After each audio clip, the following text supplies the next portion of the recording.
Hello everyone, welcome to my new deck profile, Mobius. So as you can probably tell, this is a deck focusing on Emmet Selch and Hythlodeus, but also primarily the Mobius category as well. So I will start on my backups, move on to the summons, and then move on to forwards. Limit breaks, whatever you want them to be. I mean, you're limited in this sort of scenario anyway. You've got some, you're in Earth, so you can have some extra stuff, but I don't have anything like Tyro or any color fixing that way, so probably still Mono Earth would be good. But anyway, as is a Hyth and Emmet Selch deck, you obviously want your Claris into Kolka to find them. That being said, there is no means of giving haste in this deck, so it is a slower version of that, but that doesn't mean to say that it's not worth playing. But yeah, anyway, you've also got your King of Concordia, which is searched off of Claris as well, and Water. There's only a couple of Water cards, but Water is the most primary second element within the deck, so it's maybe worth having one of those on the field. Then you've got Mobius. Mobius card, Oaka, Mobius card, Kikan, Mobius card, Kolka not, obviously, but then you got Sid Mobius as well. So Oaka and Sid Mobius, obviously EX cards as well, which is quite nice. Mobius, so Sid Mobius is actually an interesting card because choose a forward the opponent controls, deal it 4,000 for each forward you control, which in a Hyth deck actually isn't that bad. Mobius can buff all your Mobius cards, and that is pretty much every forward in the deck, outside of Hyth and Emmet Selch. Is it Selch or is it Selk? Oaka, you might hit him, you might not. It's an EX burst as well, potentially. But the reality is on Kikan, because Kikan can obviously search you more forwards. It's a high forward deck, so it may be worth having it in there. But the real reason for having so many Mobius cards in there is even though that the wall cannot play Mobius forwards, is that Maya obviously reveals 5 cards from your deck, and you get to add 2 category Mobius cards among them to your hand. So adding 2 cards to hand refunds Maya very, very quickly, and honestly, Maya is the card that makes this deck tick. But we'll get onto that in a moment.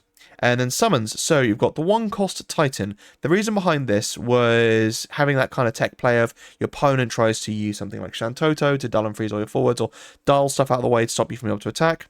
Titan, all my forwards can't become dull now.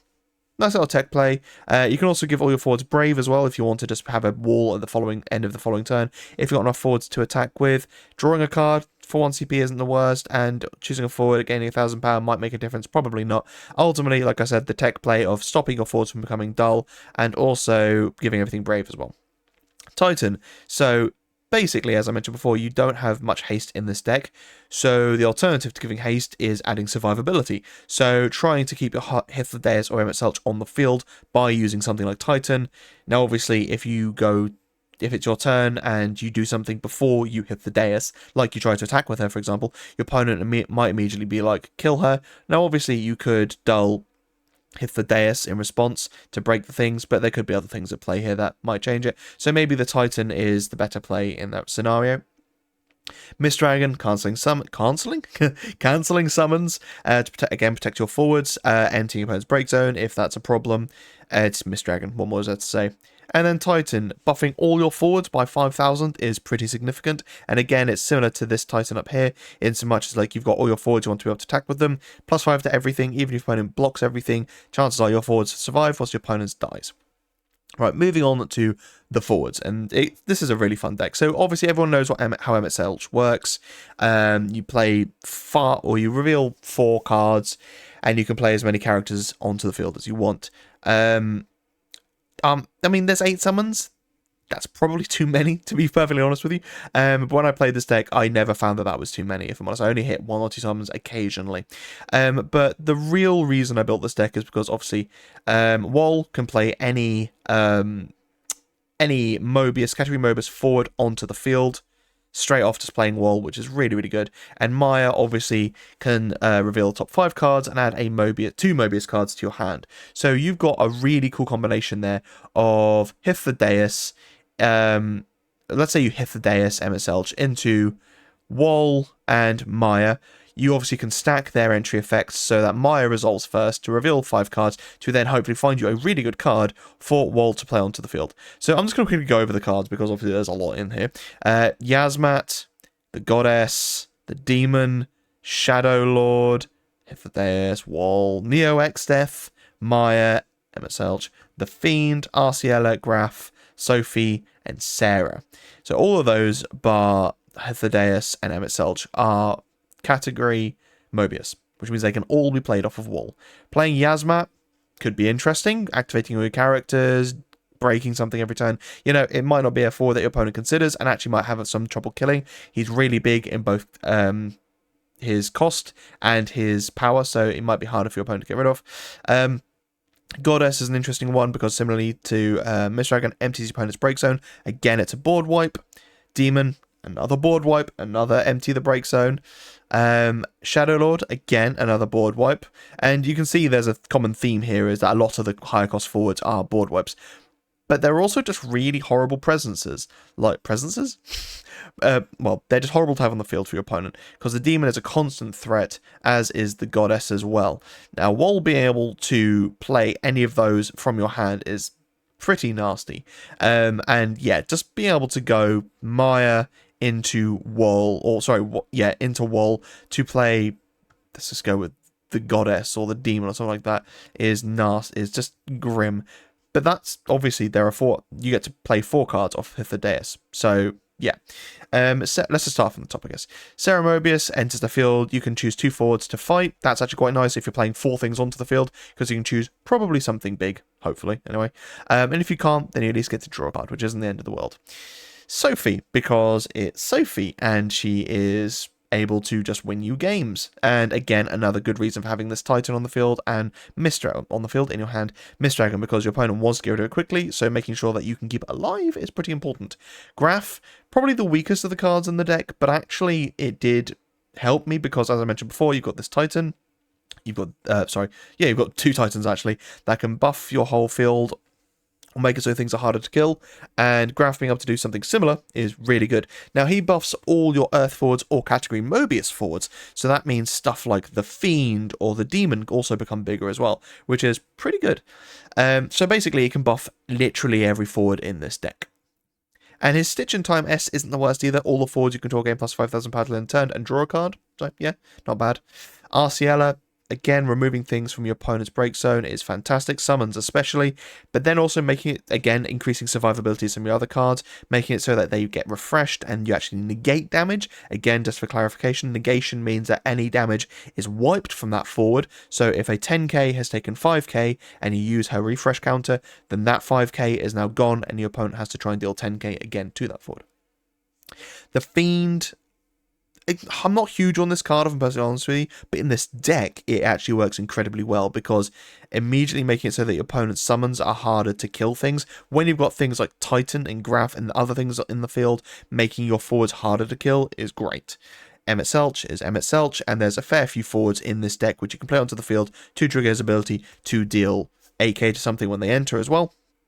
Maya. Now, Maya here is really the thing that makes this whole deck tick, because she gives all your Mobius forward plus 1k and Brave, so the Fiend, the Demon, all these sorts of things which are horrible anyway, giving them Brave as well and making them a little bit harder to kill is just nasty. So yeah, Maya getting loads of things to hand and then also just buffing your forwards on the field as well is grim. Now, Maya being on the field with Sophie is really good, obviously, because Sophie gains plus 2k for an Earth forward and a Water forward. So that means she gains 4k off of the Maya, but then Maya also gives her plus 1k as well. Obviously, it doesn't push her up to a 10k, but it just gives her that little bit of a boost. And then you could literally have Maya and something else on the field, and it doesn't really matter. Neo-Exeth, disgusting card that nobody likes. It's so toxic, but it's Mobius. And making that become an 11k with Maya on the field is horrible as well. Also a fun card for you to target with King Concordia, because then it can leave the field at the end of the turn. Your opponent now has to get rid of something. So yeah, a fun little, I don't know, tech if you want to call it that. While he plays all these things onto the field, because why not? And then he also gains plus 1k Brave, and Wall can be broken by opposing summons abilities that don't deal damage. So again, a little bit of protection there as well. So you've got lots of forwards here that either make it harder for other forwards to die or can protect themselves as well. And that's, yeah, really it. I mean, I guess there isn't too much to talk about here because it all is very self-explanatory. But it's so much fun to play. I really, really enjoyed this. But I would say, actually, Emet-Selch and Hythlodeus don't need to be in here. I've had them on the field, and realistically, they need to be in a deck where they do have haste.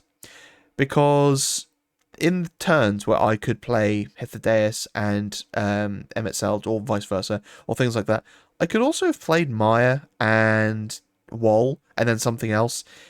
And I end up kind of playing as many forwards onto the field in that turn as I would have turned the following turn with Hythlodeus and M itself. So, you know, it's how you want to go about it. Adding some form of haste in here obviously would make it a bit better, but realistically, you don't actually need them in here, to be honest. Just a Mobius deck is probably worth playing.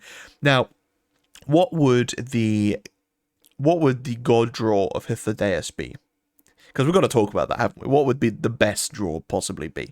So, in my opinion, it would be Neo-Hexdeath, Maya, the Fiend, and Wall. So you immediately have this horrible... Well, actually, so I'll leave it open. So Wall, Maya, and the Fiend are the three I would want. The Fiend, because it immediately means that your opponent can't cast an Ami. They have to cast at least 2 to cancel an entry effect. Obviously, they might have cancelled an auto ability or something like that, or tried to have cancelled Hythlodeus's action ability. But if they can't do that and they're waiting for an auto, then the Fiend entering is just lovely. So you want the Fiend to be there from Hythlodeus, not being played off of Wall through Maya. So Fiend, Maya searches things, and then obviously Wall as well. And then Maya, and then the fourth card, you would want probably to either be Sophie or Neo-Hexdeath. And then let's say you play Sophie onto the field with Hythlodeus as well, and then Maya reveals Neo-Hexdeath, which then goes into your hand, which then gets played onto the field with Wall, and now you have Wall, Neo-Hexdeath, Maya, the Fiend, and Sophie. You have a lot of forwards on the field which are very problematic for your opponent, and they are very hard to get rid of. I say very hard, obviously Shantoto, board wipes, things like that still work, but summons now get cancelled because of the Fiend. If you're at high enough damage, then also abilities that target the Fiend get cancelled, and he has a Minwu effect. Sophie, if you pass turn, just from getting Sophie, Maya, and Wall on the field, Sophie now deals your opponent point damage, and that's a ticking time bomb for your opponent. But then also Neo-Hexdeath as well, passing their turn, it kills something as well. Your opponent's losing resources whilst you're gaining them through Sophie and Maya, and it's just a horrible, horrible situation for your opponent to be in. Again, that's the god draw, which isn't ever going to happen. Chances are you're going to hit like 3 Keycurn and a Mist Dragon, and it's going to be shit. But that's the thing, like, outside of Sid Mobius and Mog and King Concordia, most of the backups are actually alright as well. You can have multiple Keycurn on the field. You can have... Well, that's kind of it. But I don't think any of these are particularly bad. And that's also another reason I've got Keycurn in here, actually. Well, I think I had it at 3. I might have changed this so that Kolka went down to 2 and Keycurn went up to 3. But if you get Wall onto the field and Keycurn obviously can find you something as well to be played with off of the Wall, which is, again, a lot of fun. And yeah, I just really enjoyed this. Having lots of board wipes on the field, you know, Shadow Lord, Demon, Goddess, to a lesser extent, Neo-Hexdeath, sort of. And obviously you've got Shantoto to lean on as well if you need to. It's just a lot of fun. And there's cards that don't get played very often because they're harder to play, like the Goddess or Yasmat, but they're not bad cards by any means. So having that kind of cheap play of Wall straight into that, you've now got 2 9Ks/10Ks. One that does something horrible is not... Oh, sorry, he's an 8K. Really isn't that bad of a situation to be in. And again, Maya makes the deck tick. So maybe even putting in the 7-cost Shantoto to replay the Maya onto the field when she does inevitably die. So, yeah. But I really enjoyed this deck. It's a lot of fun. I recommend messing around with the Mobius categories because there are a lot of good cards in Mobius. I've done something similar in the past, actually, where rather than this Wall, I ran the 5-cost Wind Wall, whose cost is reduced by each forward of cost 5 or more. And instead of like the Warring Triad, so Demon, Fiend, and the Goddess, I had the weapons from Final Fantasy VII. And that was quite fun as well. Nowhere near as good as this, because most of the weapons are crap. Like, the best weapon is probably Ruby Weapon with its S ability. But even then, it's kind of tough. So yeah, but I recommend just messing with the Mobius category because it's a lot of fun and I enjoyed it. But anyway, thank you so much for watching, guys. Stay safe, be lucky, and I will see you in the next video.